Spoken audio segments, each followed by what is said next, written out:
एक लड़का एक लड़की को बहुत ज्यादा प्यार किया करता था। वो उसके साथ जीने मरने के सारे वादे कर चुका था, वो सारी हरकतें, वो सारे काम कर चुका था जो लवर्स के बीच में होते हैं।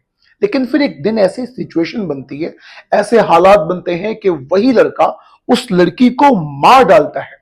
और मारता ही नहीं बल्कि उसके शरीर के एक दो टुकड़े नहीं बल्कि कई सारे टुकड़े करता है। उसके सर और हाथों को अपने ही हाथों से जला देता है और उसके शरीर के टुकड़े करके अपने ही घर में रखे हुए फ्रीज के अंदर भी भर देता है।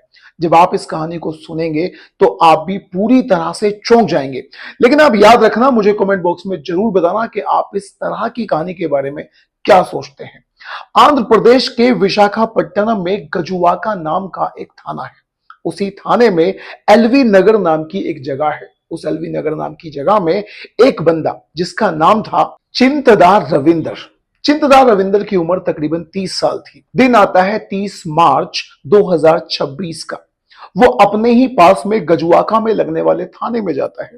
थाने में जाकर पुलिस वालों को देखता है। वहां पर उसे किसी एक स्पेशल पुलिस वाले से बातचीत करनी थी, क्योंकि उसे अपने बारे में कुछ पुलिस वालों को बताना था। पुलिस वालों को लग रहा था कि शायद ये किसी तरह की कोई कंप्लेन लेकर यहां पर आया होगा, लेकिन उसे पुलिस वालों से स्पेशल तरीके से बातचीत करनी थी। तभी एक इंस्पेक्टर उसे लेकर एक दूसरे कमरे में जाता है। और जब वो इंस्पेक्टर कमरे में उसे लेकर जाता है तो रविंद्र नाम का वो लड़का पुलिस वाले से एक ऐसी बात बताता है कि पूरी टीम में, पूरे उस थाने में हड़कंप मच जाता है। उसने बताया कि वो एक मर्डर करके आया है। मर्डर किसी और का नहीं, उसने अपनी ही गर्लफ्रेंड को मार दिया। पुलिस वालों की पूरी टीम में हड़कंप मच जाता है। वो लोग साथ में गाड़ी तैयार करते हैं, एक टीम को तैयार करते हैं और उसके बताए हुए एड्रेस पर सीधा सीधा पुलिस वाले टीम को लेकर पहुंच जाते हैं। जब पुलिस वाले उसके घर में, एलवी नगर के एक फ्लैट में उसके घर में घुसते हैं तो वो चौंक जाते हैं, क्योंकि पूरे घर में चारों तरफ खून के छींटे पड़े हुए थे। पूरा घर उथल पुथल वाले अंदाज में था। लेकिन पुलिस वालों ने फिर रविंदर से पूछा कि जिसको तुमने मारा है वो कहां है, क्योंकि पुलिस वालों को कोई भी व्यक्ति वहां पर मृत पड़ा हुआ नहीं दिख रहा था। खून के छींटे थे, पूरा घर उथल पुथल था, पास में ही चाकू भी पड़ा हुआ था, लेकिन कहीं भी कोई भी मृतक व्यक्ति नहीं था। फिर उसने पुलिस वालों को इशारा करके बताया कि फ्रिज में जाकर चेक करो। जब पुलिस वाले फ्रिज में जाते हैं तो नीचे की तरफ देखा, फ्रिज में कुछ भी नहीं था। लेकिन फ्रिज में जब पुलिस वाले ऊपर की तरफ देखते हैं तो उनको वहां एक थैली नजर आती है। जब उस थैली को पुलिस वालों ने चेक करा तो उसमें वाकई में इंसानी मांस था, जिसे देखकर पुलिस वाले खुद पूरी तरह से चौंक जाते हैं। फिर वो एक बैग की तरफ इशारा करता है। पुलिस वाले बैग की तरफ जाते हैं तो बैग में से एक थैला और भी निकलता है। जब पुलिस वालों ने फ्रीज वाले थैले को खोलकर देखा तो उसमें धड़ था, लेकिन सिर उसमें से गायब था। जब पुलिस वालों ने बैग वाले थैले को देखा तो उसमें पैर थे और लोअर बैक के कुछ पार्ट्स थे। सिर और हाथ इसमें से गायब थे। अब पुलिस वालों ने उससे पूछा कि ये कौन है और ऐसी तुम्हारी कौन सी मजबूरी थी कि तुम्हें इसको मारना पड़ा, इसके हाथ और सिर कहां है। फिर चिंतदार रविंदर नाम के उस लड़के ने पुलिस वालों को एक कहानी सुनाई। एक ऐसी कहानी जिसमें लव, सेक्स और धोखा और पैसा, ये सारी चीजें पूरी तरह से इंक्लूडेड हैं। और अपनी कहानी सुनाने के लिए वो पुलिस वालों को 2021 में लेकर चलता है। पुलिस वालों को उसने बताया कि उस टाइम पर वो सरकारी नौकरी की तैयारी कर रहा था। सरकारी नौकरी की तैयारी करते करते उसकी मेहनत सफल होती है और इंडियन नेवी में वो टेक्नीशियन के पद पर उसकी जॉब लग जाती है। जॉब लगने के बाद उसके पास पैसा आना शुरू होता है। उस टाइम पर उसकी एज तकरीबन 24 से 25 साल थी। इस उम्र में जॉब लगने के बाद जब उसके पास पैसा आता है तो कहीं ना कहीं उसका ख्याल आता है कि जिंदगी में पैसा भी है, रिस्पेक्ट भी है, सब कुछ है, लेकिन एक गर्लफ्रेंड की उसे अभी भी तलाश थी। वो अपने दोस्तों से इस बारे में जिक्र करता है। उसका एक दोस्त उसे डेटिंग ऐप के बारे में बताता है और डेटिंग ऐप पर उसका अकाउंट खुलवाया भी जाता है। डेटिंग ऐप पर वो अपनी सारी की सारी डिटेल्स को भर देता है कि किस तरह से मेहनत करने के बाद उसकी गवर्नमेंट जॉब लगी है। वो वहां पर अपने कई सारे फोटोज भी डालता है। दिखने में तो वो सुंदर था ही था। फिर उसकी मुलाकात वहीं पर एक लड़की से होती है जिसका नाम था पोलीपल्ली मोनिका। उम्र बिल्कुल सेम टू सेम, दिखने में सुंदर, और उसने भी डेटिंग ऐप पर अपने बहुत सारे फोटो डाले हुए थे। इन दोनों की मुलाकात होती है डेटिंग ऐप पर। ये मिलना जुलना भी शुरू कर देते हैं। शुरुआत में दोस्ती होती है और ये दोस्ती मिलने जुलने तक इन लोगों को लेकर आती है। प्यार हो जाता है। अब ये इसी शहर के अंदर अलग अलग जगहों पर जाकर एक दूसरे के साथ मिला करते थे। इन दोनों में प्यार इतना गहरा हो जाता है कि देखते ही देखते एक दूसरे के साथ ये गिफ्ट्स भी देना शुरू करते हैं, और इस गिफ्ट देने के दौरान एक दूसरे पर इनके पैसे भी हो जाते हैं। यानी कभी लड़का यानी रविंदर मोनिका को पैसे दिया करता था, तो कभी मोनिका रविंदर को पैसे दिया करती थी। इस दौरान रविंदर ने मोनिका से तकरीबन 3.5 लाख रुपए ले भी लिए थे, जो कि दोनों को एक दूसरे पर बहुत ज्यादा विश्वास था। कहीं ना कहीं दोनों को एक दूसरे से लगता था कि हम दोनों की ही एक दूसरे के साथ शादी होगी। लेकिन वक्त के साथ फीलिंग्स और सिचुएशन दोस्तों बदलती चली जाती है।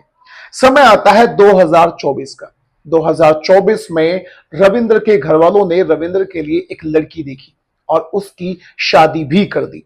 शादी के बाद भी रविंद्र का मोनिका से मिलना जारी रहा। दोनों एक दूसरे के साथ मिला करते थे, लेकिन अब मिलना और भी बहुत ज्यादा चुपके से हो गया था। यानी अब वो लोग चुपके चुपके मिला करते थे। कहीं ना कहीं रविंद्र अपनी वाइफ को धोखा दे रहा था। वो ऐसा भी कर सकता था कि जब उसके लिए लड़की देखी जा रही थी तो अपने घर वालों को बोल सकता था कि वो ऑलरेडी किसी लड़की से प्यार करता है, तो घर वाले हो सकता है कि उसकी शादी मोनिका से कर देते। शादी हो जाती है। मोनिका ने भी बहुत ज्यादा ऐतराज शादी में नहीं करा, सब चीजें चल ही रही थी।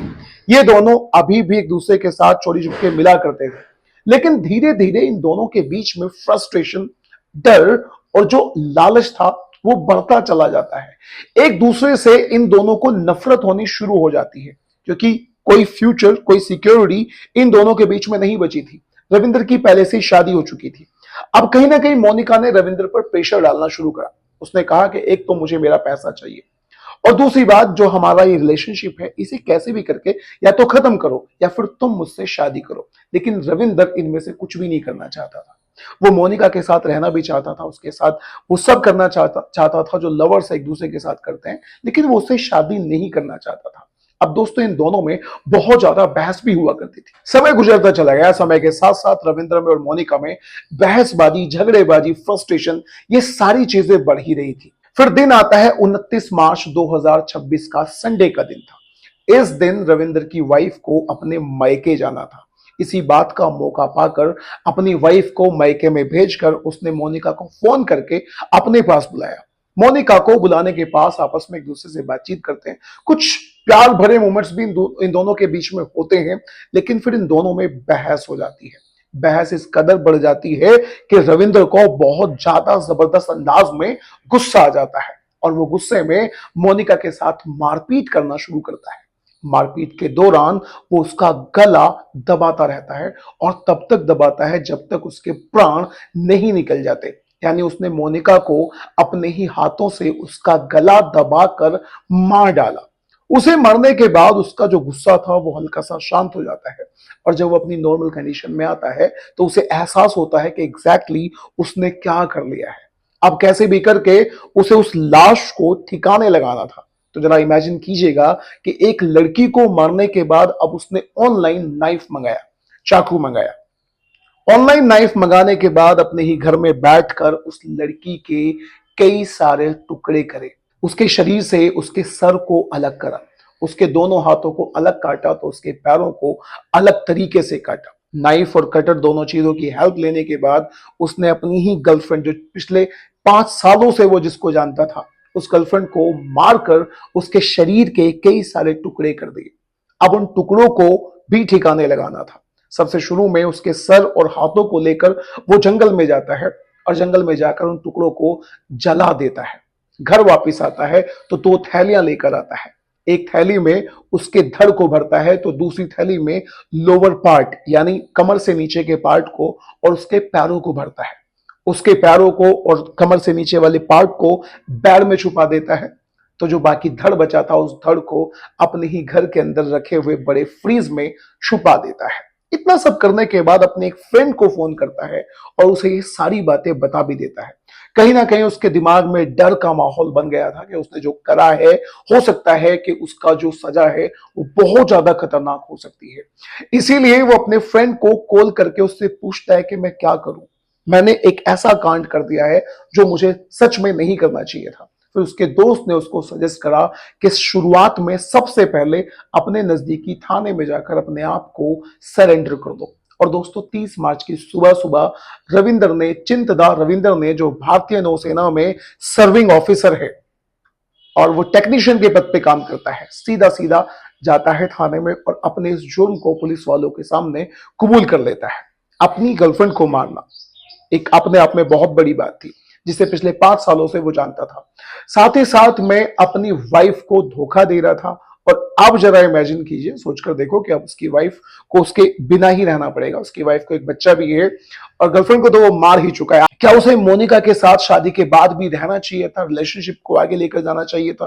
और अगर ये सारी चीजें चल ही रही थी, शादी भी हो गई थी, तो हो सकता है कि शादी करने के बाद मोनिका को छोड़कर एक तरफ हो जाना चाहिए था। कहीं ना कहीं उसके दिमाग में डर ये था कि एक तो 3.5 लाख रुपए का डर था, प्लस कहीं ना कहीं अपनी वाइफ के सामने अपने इस अफेयर के खुल जाने का डर उसके दिमाग में चल रहा था। आप दोस्तों इस तरह के लोगों के बारे में, ऐसी मानसिकता के बारे में क्या कहना चाहते हैं? अपनी राय कमेंट बॉक्स में जरूर जरूर बताइएगा।